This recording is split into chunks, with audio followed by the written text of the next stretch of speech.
Solar projects फार महत्त्वाचे महाराष्ट्रासाठी आणि सरकारने पण शेतकऱ्यांना वीज देण्यासाठी सोलरवर एक अवलंबित्व स्वीकारलेलं आहे। आज जो कार्यक्रम या ठिकाणी झाला आहे आवाडा इलेक्ट्रोचा जवळपास 14,000 कोटी रुपयाचं इन्व्हेस्टमेंट या ठिकाणी आवाडाच्या माध्यमातून होत आहे आणि मॉड्यूल इनगॉट चिप सगळ्या गोष्टी या ठिकाणी तयार होणार आहेत। इंटिग्रेटेड अशा प्रकारचं सोलर मॅन्युफॅक्चरिंग या ठिकाणी ते करतायत आणि ही देशातली एक मोस्ट एफिशियंट अशा प्रकारची फॅक्टरी असणार आहे। 5,000 लोकांना यातनं रोजगार मिळणार आहे आणि त्यांनी ठरवलं आहे की त्यात 51% या विमेन वर्कफोर्स महिला असतील अशा प्रकारचा निर्णय त्यांनी घेतला आहे। विशेषतः आज महाराष्ट्रामध्ये आपण सौर कृषी वाहिनीचा मुख्यमंत्री कार्यक्रम घेतला आहे।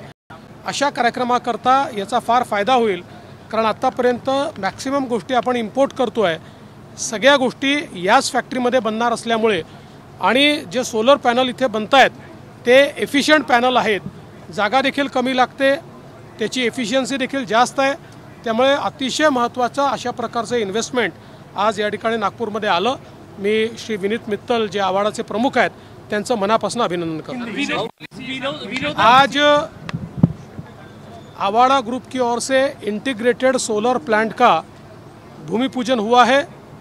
इस प्लांट में मॉड्यूल बनेगा, इसमें इनगॉट बनेगा, इसमें चिप्स बनेगी, इसमें ग्लास बनेगा। एक प्रकार से कंप्लीट इंटीग्रेशन सोलर यूनिट का यहाँ पर तैयार हो रहा है। ये one of the state of art इस प्रकार का प्रोजेक्ट होने वाला है। इसमें जो प्रोडक्ट तैयार होगा उसकी एफिशिएंसी ये भी आज हम जो इस्तेमाल करते हैं उससे ज़्यादा है।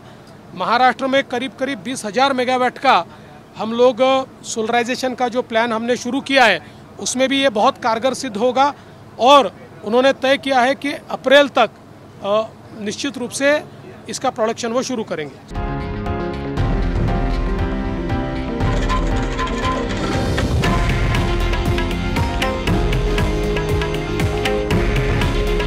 हे आहे देशातील नंबर 1 न्यूज नेटवर्क आणि आपण पाहत आहात TV9 मराठी।